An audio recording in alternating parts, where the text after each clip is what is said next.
केसी Raut education channel को subscribe करंतु एवं नुआ वीडियो नोटिफिकेशन पाइबा पई बेल आइकन रो ऑल को क्लिक करंतु। दशम श्रेणी व्याकरण पाठर प्रथम पाठ वाक्य विचार एमसीक्यू आज आमे आलोचना करिवा।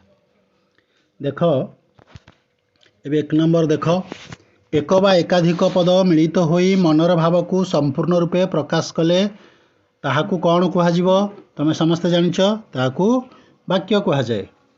वाक्यर प्रत्येक अंश को कौन कुहाजाए ना वाक्यर प्रत्येक अंश को पद शब्द वर्ण ध्वनि पद कुहाजाए कारण शब्द गुड़िक जितेबाला वाक्य व्यवहृत हो सेतेबाला ताकू पद कुहाजाए। 3 नंबर देख वाक्य बुझा पड़ुथिबा अंश को बा निर्दिष्ट केतोटी पद संहति को कौन कुहाजाए ना बुझा पड़ुथिबा अंश बा पद संहति को कौन कुहाजाए ना वाक्यांश कुहाजाए। ए परवर्ती नंबर को आम जीवा खंड वाक्य काहाकू कुहाजाए। खंड वाक्य काहाकू कुहाजाए ना समस्त वाक्यर समापिका क्रियायुक्त अंश को खंड वाक्य कुहाजाए। सीटा हवा सठिक उत्तर। निम्नलिखित मध्यरु केउंटी एक सार्थक वाक्यर उदाहरण अटे। गतकाली विवेक ट्रेन रे बसी कटक जाइथिला। डी रे अछि गतकाली विवेक ट्रेन रे बसी कटक जाइथिला। एबीसी 3टा वाक्य नुहे डीटा होछि एक वाक्य सार्थक वाक्यर उदाहरण। तापरे परवर्ती नंबर को आम जीवा वाक्य रे व्यवहार करा जाइथिबा पद गुड़िक रो पारस्परिक संबंध को कौन कुहाजाए ना पारस्परिक संबंध को योग्यता कुहाजाए। वाक्य रे थिबा एक बा एकाधिक पद अन्य एक बा एकाधिक पद मानक उपरे अर्थबोधकता पाई अपेक्षा कले ताकू कौन कुहाजाए ना अपेक्षार अन्य नाम हेउची आकांक्षा कुहाजाए। वाक्य रे थिबा पद योजना को कौन कुहाजाए ना पद योजना को आसती कुहाजाए। तापरे परवर्ती नंबर आमे देखिबा जे निम्नलिखित मध्यरु केउंटी वाक्य पदवाच्य। पक्षी आकाश रे उड़े पिलाटी खेलु खेलु घरटी पानी रे जलीगला गंगा नदी बंगोपसागर बाहरी हिमालय रे पड़ी। एटा होची वाक्य होची केउंटा ना पक्षी आकाश रे उड़े। निम्नलिखित वाक्य गुड़िक मध्यरु केउंटी योग्यतार अभाव एक वाक्य कुहाजाई पारिबो नाही। योग्यतार अभाव देख जे घरटी बात्यारे भांगीगला एटा ठीक अच्छी। घरटी वर्षारे भांगीगला एटा भी ठीक अच्छी। घरटी वर्षारे जलीगला कारण घरटी घर को वर्षा जाली पारिबो नाही बा वर्षा घर को जालिबार तार योग्यता नाही। तेणु यहाँ हूँ जे योग्यता अभाव यहाँ वाक्य कुहाजाई पारिबो नाही। एक शुद्ध वाक्य निमंते केउं लक्षणर आवश्यकता रही। आकांक्षार अभाव आकांक्षार उपस्थिति योग्यतार अभाव आसतिर अभाव। एटा सठिक उत्तर हम आकांक्षार अभाव ये हम सठिक उत्तर। तापर आम परवर्ती नंबर को जीवा निम्नलिखित मध्यरु केउंटी एक शुद्ध वाक्य। बुद्धत्व गौतम होई प्राप्त हेले तपसिद्ध गौतम तपसिद्ध होई बुद्धत्व प्राप्त हेले बुद्धत्व होई तपसिद्ध गौतम हेले गौतम तपसिद्ध प्राप्त होई बुद्धत्व। एटा होची सठिक उत्तर होची जे गौतम तपसिद्ध होई बुद्धत्व प्राप्त हेले बी। तापरे परवर्ती नंबर को आम जीवा जे निम्नलिखित केउं वाक्य रे आकांक्षार अभाव परिलक्षित। मदन सहित रविवार दिन चपला मदन सहित तार भाई गले मदन सहित तार भाई एथिरे आकांक्षार अभाव रही। मदन सहित तार भाई गले। समस्त वाक्यर समापिका क्रियायुक्त अंश को कौन कुहाजाए आम समस्त जानिचे जे समापिका क्रियायुक्त अंश को खंड वाक्य कुहाजाए। गोटिए वाक्य रे जहा विषय किछि कुहाजाए ताहाकू कौन कुहाजाए ना ताहाकू वाक्यर कर्ता कुहाजाए। देख कृष्ण बिना गोपदाण्ड शून्य लगी थाए। यही वाक्य रे केउं पदटी पदान्वयी अव्यय। एथिरे पदान्वयी अव्यय होची केउंटा ना बिना। तापरे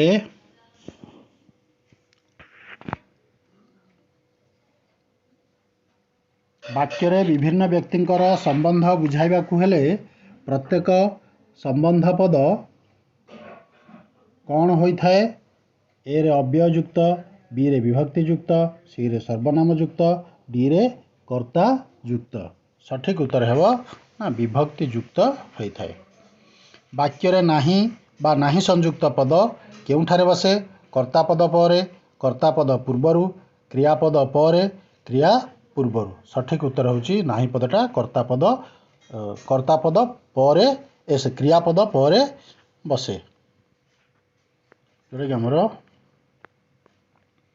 କ୍ରିୟାପଦ ପରେ ବସେ ହେଲା। ନାହିଁ, ସେ ଭାତ ଖାଇଲା ନାହିଁ, ମୁଁ ଯିବି ନାହିଁ, ତେଣୁ କ୍ରିୟାପଦ ପରେ ବସେ। ବାକ୍ୟରେ ନ କେଉଁଠାରେ ବ୍ୟବହାର କରାଯାଏ? ନା ନଟା ସଦାବେଳେ କ୍ରିୟାପଦ ପୂର୍ବରୁ ବ୍ୟବହାର କରାଯାଏ, କ୍ରିୟା ପୂର୍ବରୁ।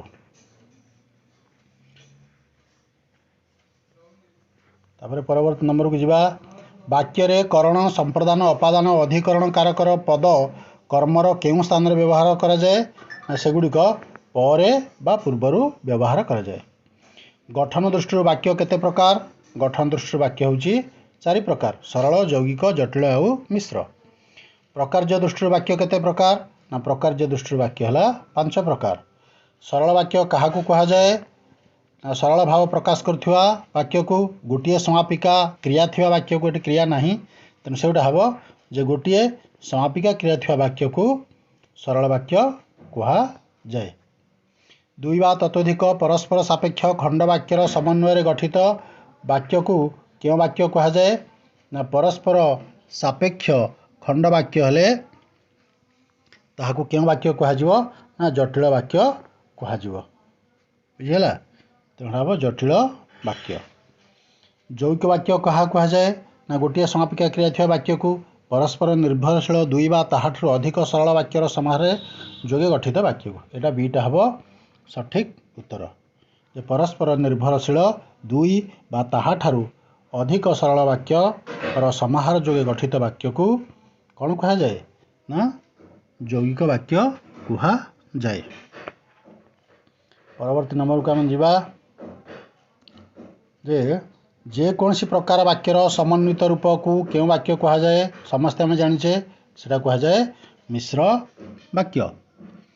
କୌଣସି ପ୍ରଶ୍ନର ସୂଚନା ପ୍ରଦାନ କରୁଥିବା ବାକ୍ୟକୁ କ'ଣ କୁହାଯାଏ? ଏଟା ସମସ୍ତେ ଆମେ ଜାଣିଛେ ତାହାକୁ ପ୍ରଶ୍ନସୂଚକ ବାକ୍ୟ କୁହାଯାଏ। ବାକ୍ୟ ମଧ୍ୟରୁ କେଉଁଟି ଏକ ବିବୃତି ସୂଚକ ବାକ୍ୟ ଅଟେ?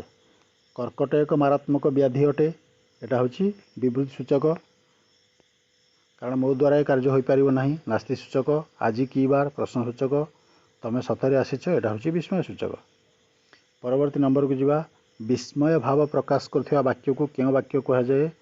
ଆମେ ସହଜରେ, ଅତି ସହଜ ପ୍ରଶ୍ନ, ବିସ୍ମୟ ସୂଚକ। ଅନୁରୋଧ ବା ଆଦେଶ ସୂଚକ କାହାର ସୂଚନା ପ୍ରଦାନ କରିଥାଏ? ସେଟା ହେଉଛି ଅନୁରୋଧ ବା ଆଦେଶର। କେଉଁ ବାକ୍ୟଟି ଅନ୍ୟ ବାକ୍ୟ ଗୁଡ଼ିକ ଠାରୁ ଭିନ୍ନ ଅଟେ? ଏରେ ଅଛି ଦେଖ, କି ସୁନ୍ଦର ଫୁଲ, ଏଟା ବିସ୍ମୟ ସୂଚକ। ଫୁଲଟି ସୁନ୍ଦର ଅଟେ, ଏହା ଏକ ସୁନ୍ଦର ଫୁଲ, ଏହି ଫୁଲଟି ବହୁତ ସୁନ୍ଦର। ବି ସି ଡି ଏ 3ଟା ହେଉଛି ଏକ ପ୍ରକାର ବାକ୍ୟ। କି ସୁନ୍ଦର ଫୁଲ ହେଉଛି ଏଟା ହେଉଛି ଅଲଗା ପ୍ରକାର ବିସ୍ମୟ ସୂଚକ। ତାପରେ ପରବର୍ତ୍ତୀ ନମ୍ବରକୁ ଯିବା ଆମେ। କେଉଁଟି ଅନ୍ୟମାନଙ୍କ ଠାରୁ ପୃଥକ ଚିହ୍ନ? ଜଟିଳ, ମିଶ୍ର, ଯୌଗିକ ଏବଂ ନାସ୍ତି। ଆମେ ଜାଣିଛେ ଗଠନ ଦୃଷ୍ଟିରୁ ବାକ୍ୟ 4 ପ୍ରକାର: ସରଳ, ଯୌଗିକ, ଜଟିଳ ଏବଂ ମିଶ୍ର। ଏଠି ଯୌଗିକ ଅଛି, ଜଟିଳ ଅଛି, ମିଶ୍ର ଅଛି, ସରଳ ନାହିଁ। ଏବଂ ନାସ୍ତି ସୂଚକ ହେଉଛି ପ୍ରକାର୍ଯ୍ୟାତ୍ମକ ରୂପ, ତେଣୁ ନାସ୍ତି ସୂଚକଟା ହେଉଛି ସେମାନଙ୍କଠାରୁ ଭିନ୍ନ। ପରିବେଶକୁ ସଫା ରଖ, ଏହା କି ପ୍ରକାର ବାକ୍ୟ? ବିବୃତି ସୂଚକ, ଆଦେଶ ସୂଚକ, ବିସ୍ମୟ, ନାସ୍ତି। ଏଠି ନାସ୍ତି ନାହିଁ, ବିସ୍ମୟ ଭାବ ବି ନାହିଁ, ବିବୃତି ବି ନାହିଁ। ଏଠି ଆଦେଶ ଅଛି, ପରିବେଶକୁ ସଫା ରଖ, ଏଟା ହେଉଛି ଆଦେଶ ସୂଚକ ବାକ୍ୟ। ହରି ଭଲ ନାଚୁଥିବାରୁ ସୁନାମ ଅର୍ଜନ କରୁଛି, ଏହା ଗଠନ ଦୃଷ୍ଟିରୁ କି ପ୍ରକାର ବାକ୍ୟ? ନା ଏହା ଗଠନ ଦୃଷ୍ଟିରୁ ସରଳ ବାକ୍ୟ। ପରବର୍ତ୍ତୀ ପ୍ରଶ୍ନକୁ ଆମେ ଯିବା। ତମେ କ'ଣ କାମକୁ ପାରିବ? ପ୍ରକାର୍ଯ୍ୟ ଦୃଷ୍ଟିରୁ ଏହା ଏକ କି ପ୍ରକାର ବାକ୍ୟ? ପ୍ରଶ୍ନସୂଚକ ଚିହ୍ନ ଅଛି, ଆମେ ସହଜରେ ଲେଖିପାରିବା ଏଇଟା ହେଉଛି ପ୍ରଶ୍ନସୂଚକ ବାକ୍ୟ। ତାପରେ ଆମେ ପରବର୍ତ୍ତୀ ପ୍ରଶ୍ନକୁ ଯିବା। ଯେତେବେଳେ ପଡ଼ିଆରେ ସମସ୍ତ ଜନସାଧାରଣ ଉପସ୍ଥିତ ଥିଲେ ସେତେବେଳେ ମନ୍ତ୍ରୀ ଆସିଲେ ଓ ଲୋକମାନଙ୍କୁ ଉଦ୍ବୋଧନ ଦେବା ସହିତ ବାର୍ଦ୍ଧକ୍ୟ ଭତ୍ତା ପ୍ରଦାନ କଲେ। ଗଠନ ଦୃଷ୍ଟିରୁ ଏହା କି ପ୍ରକାର ବାକ୍ୟ ଅଟେ? ଏହା ସବୁ ପ୍ରକାର ବାକ୍ୟ ମିଶିକି ରହିଛି। ତେଣୁ ସବୁ ପ୍ରକାର ବାକ୍ୟର ସମନ୍ୱିତ ରୂପକୁ କେଉଁ ବାକ୍ୟ କୁହାଯାଏ? ନା ମିଶ୍ର ବାକ୍ୟ। ଅପ୍ରଧାନ ବାକ୍ୟ ସହିତ ପ୍ରଧାନ ବାକ୍ୟ ମିଶିଲେ କେଉଁ ବାକ୍ୟ ହୋଇଥାଏ? ନା ଅପ୍ରଧାନ ବାକ୍ୟ ସହିତ ପ୍ରଧାନ ବାକ୍ୟ ମିଶିଲେ ସେଟା ଜଟିଳ ବାକ୍ୟ ହୋଇଥାଏ। ପରବର୍ତ୍ତୀ ନମ୍ବରକୁ ଯିବା। କୌଣସି ଏକ ବାକ୍ୟର ଅର୍ଥ ପରିବର୍ତ୍ତନ ନ କରି ଅନ୍ୟ ପ୍ରକାର ବାକ୍ୟରେ ପରିଣତ କରିବାକୁ କ'ଣ କୁହାଯାଏ? ନା ବାକ୍ୟ ରୂପାନ୍ତର କୁହାଯାଏ। ଯଦି ଜେଜେ ଆସିବେ ତେବେ ଆମେ ଖୁସି ହେବୁ। ଏଇଟା ହେଉଛି ଜଟିଳ ବାକ୍ୟ। ଏହାକୁ ସରଳ ବାକ୍ୟରେ ପରିଣତ କଲେ କ'ଣ ହେବ? ଜେଜେ ଆସିବେ ଓ ଆମେ ଖୁସି ହେବୁ। ଏଇଟା ଯୌଗିକ ବାକ୍ୟ। ଜେଜେ ଆସିଲେ ଆମେ ଖୁସି ହେବୁ। ଏଇଟା ହେଉଛି କ'ଣ? ସରଳ ବାକ୍ୟ। ଯେହେତୁ ଜେଜେ ଆସିବେ ତେଣୁ ଆମେ ଖୁସି ହେବୁ। ଏଇଟା ବି ଜଟିଳ ବାକ୍ୟ। ତେଣୁ ଏଥିରୁ ପ୍ରଶ୍ନ ଯେହେତୁ ପଚାରିଛି ସରଳ ବାକ୍ୟରେ ପରିଣତ କର, ତେଣୁ ଜେଜେ ଆସିଲେ ଆମେ ଖୁସି ହେବୁ। ଏଇଟା ହେବ ଠିକ୍ ଉତ୍ତର। ପରବର୍ତ୍ତୀ ପ୍ରଶ୍ନକୁ ଯିବା। ବିଜୁବାବୁ ଓଡ଼ିଶାରେ କାହାକୁ ଅଜଣା ନୁହନ୍ତି। ଏହାକୁ ବିସ୍ମୟ ସୂଚକ ବାକ୍ୟରେ ପରିଣତ କଲେ କ'ଣ ହେବ? ବିସ୍ମୟ ସୂଚକ ବାକ୍ୟରେ ପରିଣତ କଲେ ଅତି ସହଜ। ଯେଉଁଥିରେ ବିସ୍ମୟ ସୂଚକ ଅଛି ଗୋଟିଏ ବାକ୍ୟରେ। ବିଜୁବାବୁ ପୁଣି ଓଡ଼ିଶାରେ କାହାକୁ ଅଜଣା? ଏ ବିଟା ହେବ ବିସ୍ମୟ ସୂଚକ ବାକ୍ୟ। ସେ ଗୋଟିକରେ କେବଳ ବିସ୍ମୟ ସୂଚକ ଚିହ୍ନ ଅଛି।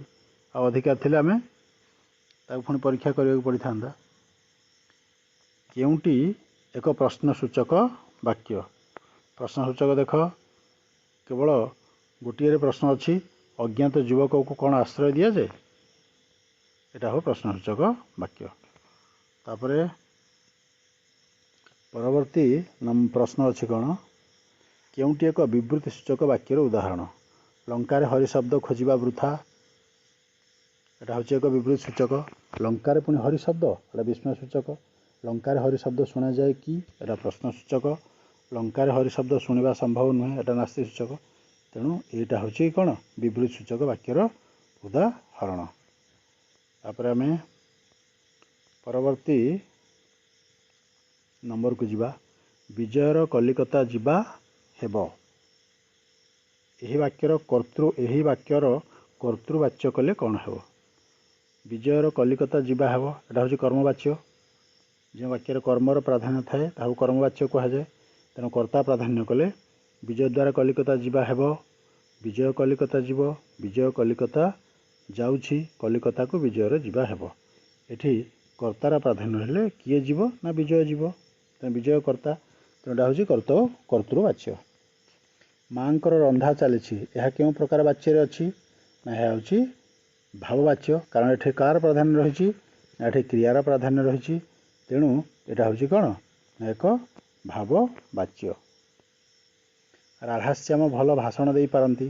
ଏହି ବାକ୍ୟକୁ କର୍ମବାଚ୍ୟରେ ପରିଣତ କଲେ କ'ଣ ହେବ? ରାଧାଶ୍ୟାମଙ୍କ ଦ୍ୱାରା ଭାଷଣ ଭଲ ହୁଏ। ଏଇଟା ହେବ ବିଟା ସଠିକ୍ ଉତ୍ତର। ତାପରେ ପରବର୍ତ୍ତୀ ନମ୍ବର ହେଉଛି, ଜାଣିବାକୁ ଇଚ୍ଛା କରୁଥିବା ଛାତ୍ର ବିଦ୍ୟା ଲାଭ କରିବ। ଏ ବାକ୍ୟକୁ ସଂକ୍ଷେପଣ କଲେ କ'ଣ ହେବ? ନା ଜିଜ୍ଞାସୁ ଛାତ୍ର ବିଦ୍ୱାନ ହେବ। ପାନ ବେପାର କରୁଥିବା ଲୋକଟି ଅନ୍ୟ ଗ୍ରାମକୁ ଗଲା। ଏହାକୁ ଯଦି ଆମେ ସଂକ୍ଷେପଣ କରିବା, ନା ପାନରା ଗ୍ରାମାନ୍ତର ଗଲା। ଏଇଟା ହେବ ତାର ସଠିକ୍ ଉତ୍ତର। ପାନରା ଗ୍ରାମାନ୍ତର ଗଲା।